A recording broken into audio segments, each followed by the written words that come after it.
안녕하십니까. 수요일 아침 여수 MBC 뉴스투데이입니다. 순천만 국제정원박람회가 개장 10여일 만에 관람객 100만 명 돌파를 앞두고 있습니다. 이번 박람회의 목표는 도심으로 정원을 확산시키고 도시공간의 개념을 바꾸는 것인데 순천에는 이미 이를 실현해가는 마을이 있습니다. 최우식 기자가 보도합니다. 순천의 대표적인 원도심 마을인 인구 2,700여 명의 저전동. 최근 20년간 신도시와 택지 개발에 따른 심각한 인구 유출로 침체 일로에 처했지만 도시재생 사업으로 생기를 되찾은 지역입니다. 지난 2018년부터 197억 원을 들여 빈집과 빈점포 15곳을 사들이고 157채의 노후주택을 정비했습니다. 마을 곳곳에 자투리 공간과 틈새에 포켓 정원이, 내 집 앞 주차 공간에는 빗물 가로 정원이 꾸며지고 세동의 마을 호텔과 마을 카페, 청소년 임대주택과 쉐어하우스가 들어섰습니다. 지금은 이렇게 이제 꽃밭을 만들어 놓으니까 젊은 사람들이 많이 와요. 또 점심시간에 또 산책도 여기도 하시고, 저 보면은, 저 아래에 보면은 그 하천가가 있습니다. 근데 그리 많이 산책을 하시니까 그런 점으로 보서는 참 좋다고 생각합니다. 이처럼 마을 정원 조성을 기본으로 마을 단위 공간 혁신을 통해 공동체 회복이라는 성과도 거뒀습니다. 하나가 학교였고, 두 번째가 정원이었고, 세 번째가 공동체성 회복, 이 세 가지 키워드로 진행을 하다 보니까 이후에 도시재생 사업이 끝나고 나서도 주민들이 진짜 원했던 사업들을 했기 때문에. 초등학교 운동장에 들어선 숲 놀이터 정원은 어디에 내놓아도 자랑할 만합니다. 전국적으로 관심을 끌다 보니 최근에는 저전동 마을 정원 투어까지 생겼고 초등학교는 1학년 한 학급이 늘었습니다. 올해 특히 이제 정원 박람회 연계해서 더 많이 찾아주고 계세요. 저희 도시재생 사업이 이제 주민들하고 상생할 수 있는 그런 내용으로 많이 조성을 했어요. 정원 박람회 인기가 치솟고 이후 도시 구상에 대한 관심이 고조되면서 실제로 정원을 도심으로 확장시킨 저전동의 사례가 더욱 그 빛을 발하고 있습니다. MBC 뉴스 최우식입니다. 순천시의 국제 우호 교류 도시인 프랑스 낭트시 일행이 정원박람회 개막에 맞춰 순천을 방문했습니다. 피에르 임마뉴엘 마레 부시장 등 4명의 낭트시 행정단은 어제 정원박람회장을 둘러보고 정원박람회를 개최한 유럽의 어느 도시보다 더 창의적이고 그린 아일랜드와 오천 그린 광장은 최고의 걸작이며 순천만 습지 에코벨트 역시 탄소 제로 미래 도시의 새로운 모델이라고 평가했습니다. 이번 낭트시의 방문은 지난 2018년 이후 5년 만이며 양 씨는 앞으로 정원 문화에 대한 경험을 공유하고 청소년 교류와 문화 교류를 확대하기로 약속했습니다. 본사를 지역으로 이전해오는 기업에 대해 법인세를 감면해주는 법적 근거가 마련됐습니다. 더불어민주당 김회재 의원은 오는 2025년 12월 31일까지 수도권 밖으로 본사를 이전하는 법인을 대상으로 법인세를 최대 12년 동안 50에서 100% 감면하는 등의 내용을 담은 조세특례제한법 일부 개정 법률안이 최종 국회를 통과해 의결됐다고 밝혔습니다. 김 의원은 다만 이번에 통과된 법률안에 복수의 본사를 지역에 신설하는 복수본사제 기업 지원 방안은 담지 못했다며 추가 지원 입법을 추진하겠다고 덧붙였습니다. 지난해 흑마기벽이 붕괴된 여수 생활형 숙박시설의 건립공사가 재개됩니다. 응급복구공사가 끝났고 사고 원인으로 지목된 부실공사 설계도 보완됐습니다.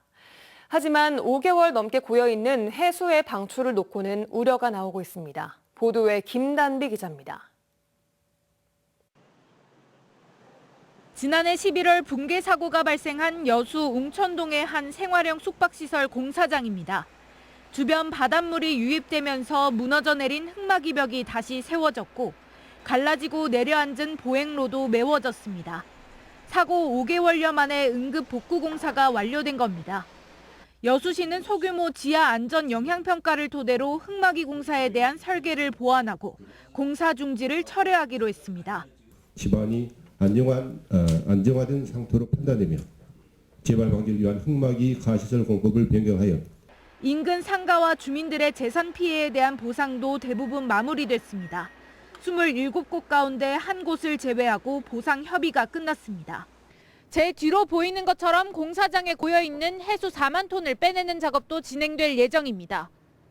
하지만 수개월간 정체된 물이 바다로 배출되는 것을 두고 주변 어민들은 어업 피해를 우려하고 있습니다. 인근에는 바지락 등을 채취하는 맨손어업이 활발하고 양식장도 위치해 있습니다. 이 바닷물이 그 육지로 들어오면서 아마 토사하고 많이 이렇게 섞여져 있을 거예요. 어떤 일정한 범위에는 피해가 좀 있을 수 있기 때문에 그런 것들을 좀 체계적으로 좀 예측하고. 여수시는 2차례 걸친 수질 검사에서 모두 적합 판정을 받았다면서도 혹시나 모를 피해에 대비해 대책을 마련하겠다고 밝혔습니다. 이르면 오늘부터 공사가 시작될 예정으로 수압 유지 때문에 바닷물 배수 작업에는 열흘 이상이 소요될 것으로 보입니다. MBC 뉴스 김담비입니다. 최근 논란이 불거진 생활형 숙박시설 용도 변경과 당원 입당 거래 사건 관련해 여수시민협이 경찰 수사를 촉구했습니다. 여수시민협은 어제 성명서를 통해 당원 가입 강요가 이루어진 뚜렷한 정황이 있고 민주당 입당 강요 사건이 발생한 지 한 달이 지났는데도 경찰 수사가 시작되지 않고 있다고 지적했습니다. 이어 민주당도 진상규명과 책임자 처벌에 움직임이 없다며 권리당원 모집과 조례 완화는 거래의 대상이 될 수 없다고 주장했습니다. 여수시가 국토부에 여수공항 취향 노선 증편을 건의했습니다. 여수시는 순천만 국제정원박람회 등 호재로 광양만권 방문 수요가 증가하고 있는데도 불구하고 운항 노선 간편 등으로 어려움을 겪고 있는 여수공항의 활성화를 위해 국토교통부에 취향 노선 증편을 건의했습니다. 시는 최근 순천 광양시와 함께 여수공항에 취향한 항공사에 대해 연간 1억 5천만 원의 재정을 지원하기로 한 데 이어 전남도에도 취향 항공사에 대한 재정 지원 확대를 건의하며 여수공항 노선 증편을 요구해왔습니다. 내년 국회의원 선거에 대한 관심이 벌써부터 뜨거워지고 있습니다. 광주 전남 지역민들은 어떤 선택을 할지 그리고 그 선택에 어떤 변수들이 작용하게 될지 눈여겨봐야 할 관전 포인트가 많습니다. 김진선 기자가 보도합니다. 제22대 국회의원 선거일은 내년 4월 10일입니다.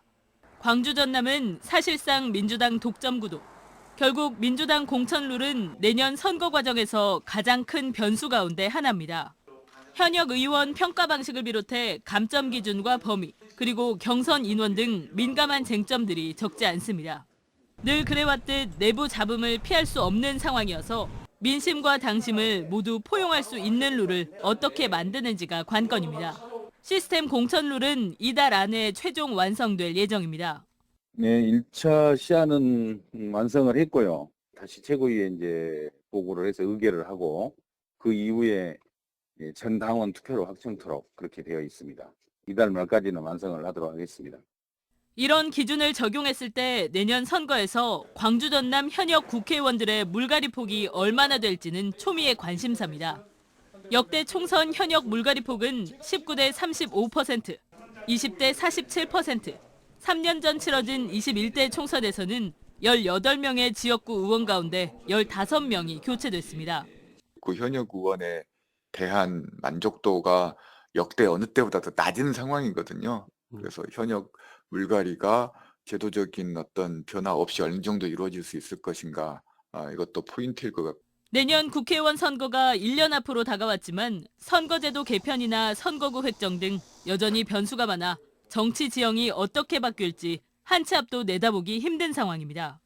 이런 가운데 여당인 국민의힘의 서진 정책이 얼마나 효과를 낼지, 진보당과 정의당 등 군소 진보 정당들의 도전이 광주 전남에서 다시 한번 돌풍을 일으킬 수 있을지도 눈여겨볼 대목입니다. MBC 뉴스 김진선입니다. 실제 위성을 탑재한 누리호 3차 발사 예정일이 다음 달 24일로 확정됐습니다. 과학기술정보통신부는 어제 누리호 발사관리위원회를 열고 누리호 3차 발사 예정일을 다음 달 24일, 발사 예정 시각은 오후 6시 24분으로 결정했으며 기상 등에 의한 일정 변경 가능성을 고려해 발사 예비일은 다음 달 25일부터 31일까지로 설정했습니다. 이번 누리호 3차 발사는 위성 모사체 등을 탑재했던 1, 2차 때와는 달리 실용 위성을 처음으로 탑재하게 됩니다. 현재 나로우주센터에서는 누리호 1단과 2단의 조립을 마치고 각종 성능 시험을 진행하고 있으며 3단부에 탑재할 8기의 위성은 다음 달 1일쯤 나로우주센터로 옮겨질 예정입니다. 세월호 참사 구조기를 앞두고 광주와 전남교육청이 추모 주간을 운영하고 있습니다. 오는 22일까지를 세월호 참사 구조기 추모 기간으로 정한 전남교육청은 각급 학교와 직속기관 등에서 추모 행사를 진행하고 홈페이지에는 세월호 희생자를 추모하는 내용의 배너를 게시했습니다. 광주시 교육청도 오는 15일 5.18 민주광장에서 세월호 희생자 구조기 청소년 추념 문화제를 열 계획입니다. 한평군이 광주 군공항 예비후보지 유치 신청을 위한 국민 여론조사를 앞두고 읍면 설명회를 시작했습니다. 설명회에는 찬성 측과 반대 측 단체가 참석해 팽팽한 긴장감이 흘렀습니다. 신광하 기자가 보도합니다. 광주 군공항 이전 반대 한평군 대책위원회는 군공항이라는 단어부터 문제 삼았습니다. 광주 군공항이 이전하면 민항 기능은 무항공항으로 통합되기 때문에 남는 공군기지 유치 사업이라는 겁니다. 인구 증가 효과도 전국 군공항에서 사천이 유일했고 기지촌화되는 것 외에 지역경제 효과는 없다고 주장했습니다. 군부대 들어오면 지역 상권은 확실히 기지촌화됩니다. 그렇기 때문에 군비리 행장으로 인한 경제 효과 있다고 얘기할 수 없습니다. 반면 유치위원회 측은 인구 소멸 위기에서 한평군의 미래를 유지하는 방법은 광주 군공항 유치가 대안이라고 밝혔습니다. 또 군공항이 무항군으로 이전할 경우 한평군은 피해 지역이 되는데 이럴 바에는 협상력 차원에서라도 유치 신청을 해야 한다는 겁니다. 내리라도 내린 것이 우리 한평에서는 유리하다는 거죠. 협상할 수 있는 거예요. 그래서 이 찬성과 반대는 이때 해도 군공항 이전 사업 공식 설명회는 한평군 4개 권역을 순회하며 열리고 다음 달부터는 대구 군공항 이전지인 경북 군위, 의성도 방문할 예정입니다. 한평군은 이후 주민 여론조사를 거쳐 6월쯤 예비 후보지 유치 신청서를 제출할 예정입니다. 최종적으로는 주민 여러분들이 직접 참여하는 주민 투표로 군공항 이전이 결정된다는 것을 말씀드립니다. 질의응답 시간에는 찬반 의견이 활발하게 제시되면서 주민들 간의 격한 분위기가 연출되기도 했습니다. 광주 군공항 특별법이 국회에 계류 중인 가운데 한평군의 유치 분위기가 사업 자체에 미칠 영향이 주목되고 있습니다. MBC 뉴스 신광하입니다. 윷놀이를 하다 지인의 몸에 불을 질러 숨지게 한 혐의를 받는 남성에 대해 경찰이 고의성 여부에 무게를 두고 수사를 이어나가고 있습니다. 고흥경찰서는 지난해 11월 고흥 녹동의 한 컨테이너 건물에서 지인에게 불을 질러 숨지게 한 혐의를 받는 60대 남성이 자신을 수급자로 지정해 피해자의 이름으로 보험을 가입한 사실을 확인하고 그 경위를 조사하고 있습니다. 경찰은 이 같은 수사 내용을 바탕으로 해당 남성에 대한 구속영장을 다시 신청할 예정이라고 밝혔습니다. 김승남 국회의원이 농촌경제연구원이 2030년 쌀 생산 예측치를 부풀렸다고 주장했습니다. 김 의원은 농촌경제연구원이 쌀 생산량을 예측할 때 단위 면적당 쌀 생산량을 부풀려 2030년 쌀 생산량 예측치를 무려 28만 6천 톤 부풀렸다고 주장했습니다. 또한 쌀값 정상화법이 시행되면 2030년 쌀 초과 공급량이 63만 톤을 넘을 것이라는 정부의 여당의 주장은 명백한 거짓말이라고 강조했습니다. 전남도의회가 올해 상반기 전남도정과 교육행정에 대한 질문을 시작했습니다. 전남도의회는 오는 13일까지 사흘 동안 21명의 도의원이 참여해 김영록 지사와 김대중 전남교육감에게 현안 질의를 하고 정책 대안을 제시합니다. 또 납북 귀환 어부 국가폭력 피해자의 명예회복 및 지원에 관한 조례안과 무료 개방주차장 지원 조례안 등 20건을 처리할 예정입니다. 전라남도가 맞춤형 인력을 양성하고 청년의 지역 정착을 유도하기 위해 2023년 산학협력 취업 패키지 과정을 운영합니다. 전라남도는 도내 9개 대학, 지역 기업들과 협약을 통해 20개의 산업 맞춤형 과정을 개설했으며 사업 참여 학생은 장학금 지원과 모의 면접, 취업 알선 등을 지원받을 수 있습니다. 한편 지난 2016년부터 시작된 취업 역량 강화 프로그램에 그동안 4,014명의 학생이 참여했습니다. 여수시의회 의장이 여수시 간부 공무원의 회기 중 소동에 대해 유감을 표했습니다. 여수시의회 김영규 의장은 최근 의회 본회의 자리에서 여수시 정재호 해양수산국장이 김철민 의원을 회의장 밖으로 불러내 항의한 소동은 의회를 바라보는 시 집행부의 태도를 단적으로 보여준 사례라며 매우 유감스럽게 생각한다고 밝혔습니다. 다만 정기명 여수시장이 이 사안에 대해 유감을 표했고 해당 공무원도 사과한 점을 받아들여 사안을 마무리하겠다고 덧붙였습니다.